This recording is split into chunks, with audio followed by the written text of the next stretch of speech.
बढ़ते आगे और एसपीएल मिड कैप स्टॉक्स में हमारे दो खास मेहमान जुड़ने की तैयारी में। करते हैं शुरुआत सिद्धार्थ सेडानी साहब के साथ।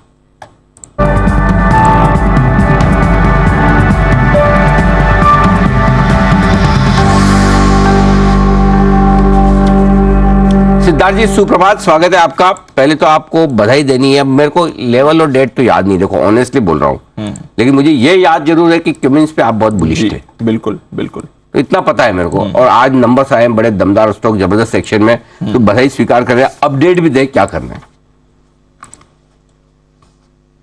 Good morning Anil ji, good morning Deepanshu और गुड मॉर्निंग सभी को।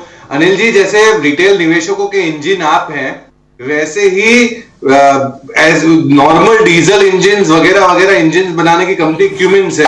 तो क्यूमिंस बेहतरीन कंपनी है, बहुत ही। हमने तो रेकमेंड किया था, 1350 के करीब किया था, और आज इतना जोरदार परफॉर्मेंस है क्योंकि मैन्युफैक्चरिंग कैपिटल गुड्स में दमदार दम लग सकता है। नए टारगेट्स के लिए थोड़ा सा इंतजार करना पड़ेगा, हम रिव्यू कर रहे हैं, बट नए टारगेट्स बहुत जल्द लेके आएंगे। ओके, तो ये है क्यूमिंस पर जल्दी से नए टारगेट आने की तैयारी। ये है सिद्धार्थ जी हमारे साथ। बताएं सिद्धार्थ जी, आज की लॉन्ग टर्म पिक। बिल्कुल Anil ji, long term pick जो होगी वो स्पेशल स्टॉक है, क्योंकि स्पेशलिटी केमिकल से लेके आया हूं, और वो है विनती ऑर्गेनिक्स। विनती ऑर्गेनिक्स जिसका टारगेट आपको रखना है 2545 का, 2545 का। लीडिंग स्पेशलिटी केमिकल है, इंडिया का नहीं वर्ल्ड का लीडर है। एक केमिकल बनाती है एटीबीएस, इसमें 40 से 50% का रेवेन्यू आता है। वर्ल्ड लीडर है एटीबीएस में। आइसोब्यूटाइल बेंजीन जो आईबीबी कहते हैं, इसमें भी काफी अच्छा काम करते हैं।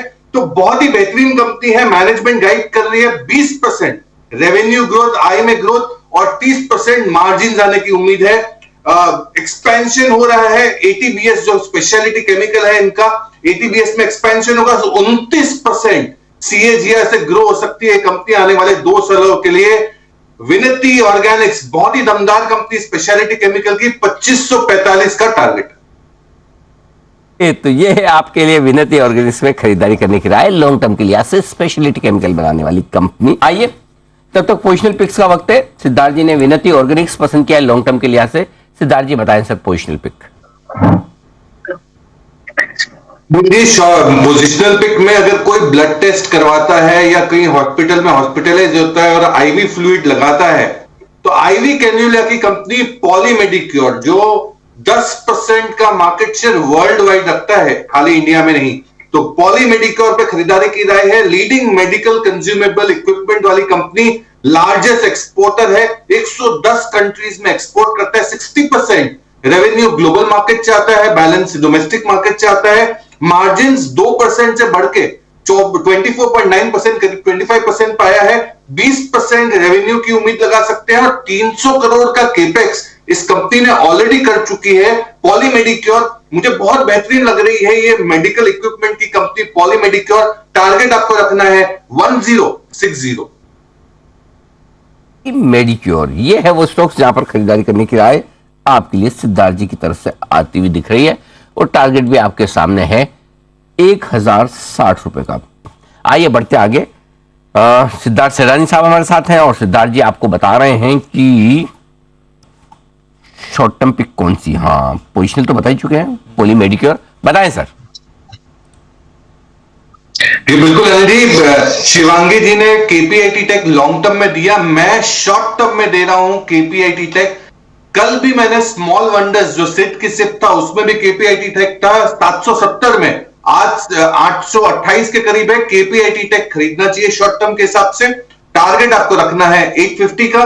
कांस्टेंट करेंसी में तो बहुत दमदार ग्रोथ दिख रहा है क्योंकि नतीजे दमदार आए हैं, बट सबसे इंपॉर्टेंट चीज है कि 10 कंसेक्यूटिव क्वार्टर्स से दमदार परफॉर्मेंस दे रही है केपीआईटी टेक। इंजीनियरिंग सॉल्यूशंस 150 से ज्यादा कंपनियों को देती है। टोटल कॉन्ट्रैक्ट वैल्यू $272 मिलियन का है, और 20% आय में बढ़त आप उम्मीद लगा सकते हैं आने वाले समय में केपीआईटी टेक, जिसका शॉर्ट टर्म टारगेट आपको रखना है 850 का। ओके, 850 के टारगेट के लिए शॉर्ट टर्म के लिहाज से ये राय आपके लिए। और साथ में शिवांगी जी ने भी आपको लॉन्ग टर्म पिक के तौर पर दिया ही है, इसमें कोई डाउट ही नहीं है। ये है। आइए आइए विदा लेने का वक्त है। कुणाल जी, राकेश जी, सुमित जी और बग्गा साहब, साथ ही हिमांशु जी, सिद्धार्थ सिरानी साहब, वागले साहब, आप सब लोगों का बहुत बहुत धन्यवाद हमें समय देने के लिए और विस्तार से आज अपनी विचार हमारे दर्शकों के सामने रखने के लिए। दोपहर के शो में आप सबसे फिर होगी मुलाकात। मुझे और दीप को इजाजत दीजिए। देश के प्रति सम्मान के साथ करेंगे हम शो का समापन। जय हिंद।